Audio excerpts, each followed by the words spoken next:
ఆకాశవాణి ప్రాంతీయ వార్తలు చదువుతున్నది కల్పనా మధిర. ముఖ్యాంశాలు. ముఖ్యమంత్రి నారా చంద్రబాబు నాయుడు కర్నూలు జిల్లా పర్యటనలో భాగంగా సంజీవని అనే ఏఐ ఆధారిత ఆరోగ్య సేవలను ప్రారంభిస్తారు. రాష్ట్రంలో ఆధునిక ప్రజా రవాణా వ్యవస్థ అభివృద్ధికి ప్రభుత్వం పూర్తిస్థాయిలో కట్టుబడి ఉందని మంత్రి మండిపల్లి రాంప్రసాద్ రెడ్డి తెలిపారు. రైతుల ప్రయోజనాల కోసం నీటిపారుదల, రెవెన్యూ అధికారులు సమన్వయంతో పనిచేయాలని జలవనరుల శాఖ మంత్రి నిమ్మల రామానాయుడు ఆదేశించారు. భోగాపురం అల్లూరి సీతారామరాజు అంతర్జాతీయ విమానాశ్రయం ఉత్తరాంధ్ర అభివృద్ధికి గ్రోత్ ఇంజిన్గా నిలుస్తుందని ఎంఎస్ఎంఈ శాఖ మంత్రి కొండపల్లి శ్రీనివాస్ పేర్కొన్నారు. వార్తల వివరాలు.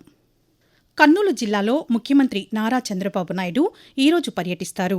ఆలూరు నియోజకవర్గంలోని ప్రభుత్వ ఆసుపత్రిలో ప్రజలకు ఆరోగ్య సేవలు సులభంగా అందించేలా సంజీవని అనే ఏఐ ఆధారిత సేవలను ముఖ్యమంత్రి ప్రారంభిస్తారని అధికారులు తెలిపారు.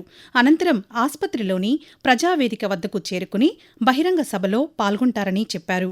ఆ తరువాత స్థానిక తెలుగుదేశం పార్టీ నాయకులు, కార్యకర్తలతో సమావేశమవుతారు. గుంతకల్, బళ్లారి మధ్య 3వ, 4వ రైల్వే లైన్ల నిర్మాణానికి కేంద్ర మంత్రివర్గం ఆమోదం తెలపడం పట్ల ముఖ్యమంత్రి నారా చంద్రబాబు నాయుడు, ఉప ముఖ్యమంత్రి కె. పవన్ కళ్యాణ్ హర్షం వ్యక్తం చేశారు.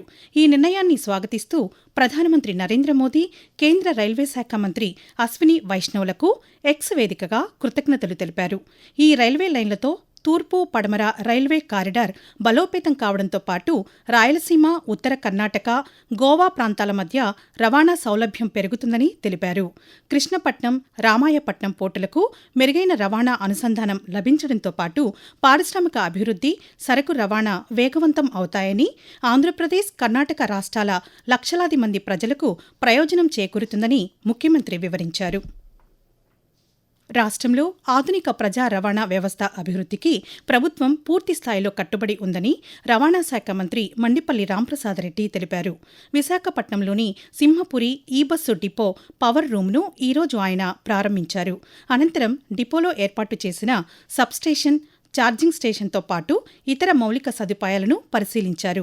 ఈ సందర్భంగా మంత్రి మాట్లాడుతూ ప్రధానమంత్రి ఈ-బస్సు సేవా పథకం కింద రాష్ట్రానికి తొలిదశలో 750 ఈ-బస్సులు మంజూరు అయ్యాయని, వాటిలో 100 బస్సులు విశాఖపట్నానికి కేటాయించినట్లు తెలిపారు. ప్రస్తుత బస్సులతో పాటు కొత్త ఈ-బస్సులను అందుబాటులోకి తీసుకురావడం ద్వారా ప్రయాణికులకు మరింత సౌకర్యవంతమైన, నాణ్యమైన, పర్యావరణ హిత ప్రజా రవాణా సేవలు అందించనున్నట్లు మంత్రి పేర్కొన్నారు. రైతుల ప్రయోజనాల కోసం నీటిపారుదల, రెవెన్యూ అధికారులు సమన్వయంతో పనిచేయాలని జలవనరుల శాఖ మంత్రి నిమ్మల రామానాయుడు ఆదేశించారు. గోదావరి, కృష్ణా డెల్టాల అధికారులతో ఆయన ఈరోజు శ్రవణ మాధ్యమం ద్వారా సమీక్ష నిర్వహించారు. ఈ సందర్భంగా మంత్రి మాట్లాడుతూ గతంలో ఎన్నడూ లేని విధంగా సీలేరు జలాలను గోదావరి డెల్టా ఖరీఫ్ అవసరాలకు వినియోగిస్తున్నామని తెలిపారు.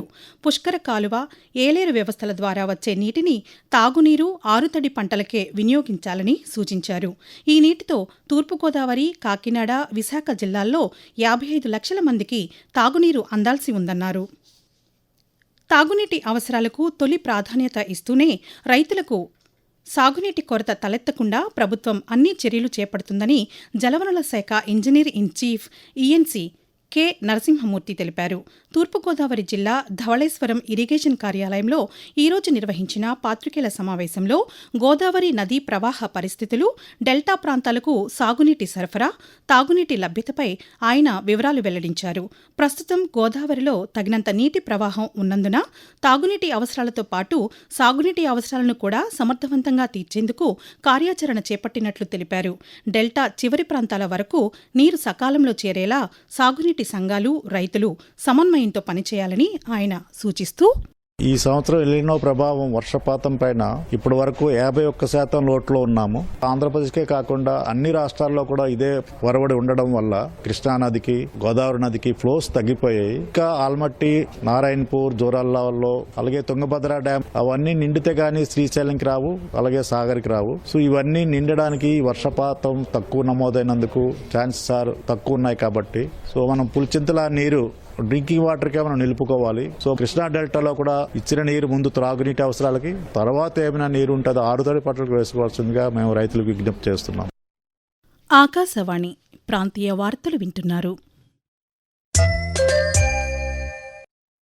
భోగాపురం అల్లూరి సీతారామరాజు అంతర్జాతీయ విమానాశ్రయం ఉత్తరాంధ్ర అభివృద్ధికి గ్రోత్ ఇంజిన్గా నిలుస్తుందని సూక్ష్మ, చిన్న, మధ్య తరహా పరిశ్రమలు ఎంఎస్ఎంఈ శాఖ మంత్రి కొండపల్లి శ్రీనివాస్ అన్నారు. భోగాపురంలో భూమి నుంచి భవిష్యత్తు వరకు పేరుతో నిర్వహించిన విమానాశ్రయ ప్రచార కార్యక్రమాన్ని ఈరోజు ఆయన ప్రారంభించారు. ఈ సందర్భంగా విమానాశ్రయం ప్రారంభానికి కౌంట్ డౌన్ను సూచించే డిజిటల్ టైమర్ వాల్ను ఆవిష్కరించారు. అనంతరం మంత్రి మాట్లాడుతూ భోగాపురం విమానాశ్రయం అందుబాటులోకి రావడంతో ఉత్తరాంధ్రలో పారిశ్రామిక, వాణిజ్య, పర్యాటక రంగాలు మరింత అభివృద్ధి చెందుతాయని అన్నారు. విమానాశ్రయం ద్వారా యువతకు ఉద్యోగ, ఉపాధి అవకాశాలు పెరగడంతో పాటు ప్రాంతీయ ఆర్థికాభివృద్ధికి దోహదపడుతుందని పేర్కొన్నారు. కేంద్ర ప్రభుత్వ సహకారంతో రాష్ట్రంలోని పట్టణాలలో మురుగునీటి కాలువల నిర్వహణకు యంత్రాలను వినియోగిస్తామని పురపాలక, పట్టణాభివృద్ధి శాఖ మంత్రి పొంగూరు నారాయణ తెలిపారు. నెల్లూరు నగరంలో జాతీయ సఫాయి కర్మచారి అభివృద్ధి కార్పొరేషన్ రుణాలతో కొనుగోలు చేసిన 6 వాహనాలను ఆయన నిన్న ప్రారంభించారు. ఈ సందర్భంగా మంత్రి మాట్లాడుతూ మురుగునీటి వ్యవస్థ నిర్వహణకు వాహనాలు, యంత్రాలు ఉపయోగించడం వల్ల పారిశుద్ధ్య కార్మికులకు పని సులభతరం అవుతుందన్నారు.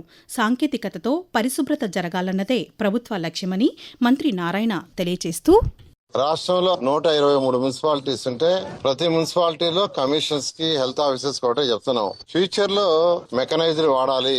డ్రైన్స్ లో సిల్ట్ తీయటం కూడా మెకనైజర్ వాడాలి. మాన్యువల్ గా చేయటం తప్పు, అది కరెక్ట్ కాదు. ఈ రోజు ఇంత సివిలైజేషన్ పెరిగిన తర్వాత, ఇంత మెకనైజర్ సిస్టమ్ వచ్చిన తర్వాత మనకు మెకనైజర్ రావాలనే ఉద్దేశంతో ముఖ్యమంత్రి గారు అయితే అన్ని మున్సిపాలిటీస్ లో చెత్తని తొలగించడానికి 2000 ఆటోలను యాక్చువల్ గా శాంక్షన్ చేశారు. 6 వాహనాలని 50% సబ్సిడీతో 22 మందికి ఇవ్వడం జరిగింది.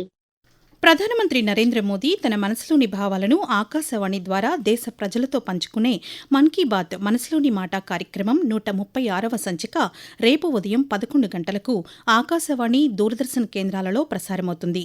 మన్ కీ బాత్ తెలుగు అనువాదం ప్రధాని ప్రసంగం అయిన వెంటనే ఒకసారి, రాత్రి 8 గంటలకు మరోసారి ఉభయ తెలుగు రాష్ట్రాలలోని అన్ని ఆకాశవాణి, దూరదర్శన్ కేంద్రాల ద్వారా ప్రసారమవుతుంది. వాతావరణం. ఆంధ్రప్రదేశ్ యానాంలలో దిగువ ట్రోపో ఆవరణంలో నైరుతి దిశగా గాలులు వీస్తున్నాయని అమరావతిలోని భారత వాతావరణ కేంద్రం తెలిపింది.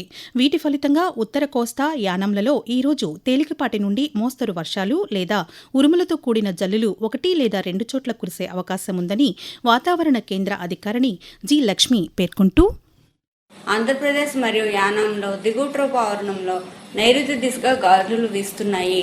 వీటి ఫలితంగా ఉత్తర కోస్తా ఆంధ్రప్రదేశ్, యానాము, దక్షిణ కోస్తా ఆంధ్రప్రదేశ్ మరియు రాయలసీమ ఈరోజు తేలికపాటి నుంచి మోస్తరు వర్షాలు లేదా ఉరుములతో కూడిన జల్లులు 1 లేదా 2 చోట్ల కురిసే అవకాశం ఉంది.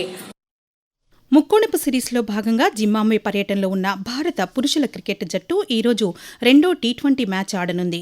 హరారే స్పోర్ట్స్ క్లబ్ వేదికగా సాయంత్రం 4:30 భారత్, జింబాబ్వే జట్ల మధ్య మ్యాచ్ ప్రారంభం కానుంది. కాగా మొదటి మ్యాచ్లో భారత్ గెలుపొందింది. ఈ మ్యాచ్ గెలిస్తే సిరీస్ కైవసం చేసుకుంటుంది. ఆకాశవాణి ప్రాంతీయ వార్తలు ముగించే ముందు ముఖ్యాంశాలు మరొకసారి. ముఖ్యమంత్రి నారా చంద్రబాబు నాయుడు కర్నూలు జిల్లా పర్యటనలో భాగంగా సంజీవని అనే ఏఐ ఆధారిత ఆరోగ్య సేవలను ప్రారంభిస్తారు. రాష్ట్రంలో ఆధునిక ప్రజా రవాణా వ్యవస్థ అభివృద్ధికి ప్రభుత్వం పూర్తిస్థాయిలో కట్టుబడి ఉందని మంత్రి మండిపల్లి రాంప్రసాద్ రెడ్డి తెలిపారు. రైతుల ప్రయోజనాల కోసం నీటిపారుదల, రెవెన్యూ అధికారులు సమన్వయంతో పనిచేయాలని జలవనరుల శాఖ మంత్రి నిమ్మల రామానాయుడు ఆదేశించారు. భోగాపురం అల్లూరి సీతారామరాజు అంతర్జాతీయ విమానాశ్రయం ఉత్తరాంధ్ర అభివృద్ధికి గ్రోత్ ఇంజిన్గా నిలుస్తుందని ఎంఎస్ఎంఈ శాఖ మంత్రి కొండపల్లి శ్రీనివాస్ పేర్కొన్నారు. ఆకాశవాణి ప్రాంతీయ వార్తలు ఇంతటితో సమాప్తం. తిరిగి సాయంత్రం 6:10 విశాఖపట్నం కేంద్రం నుండి ప్రాంతీయ వార్తలు వింటారు.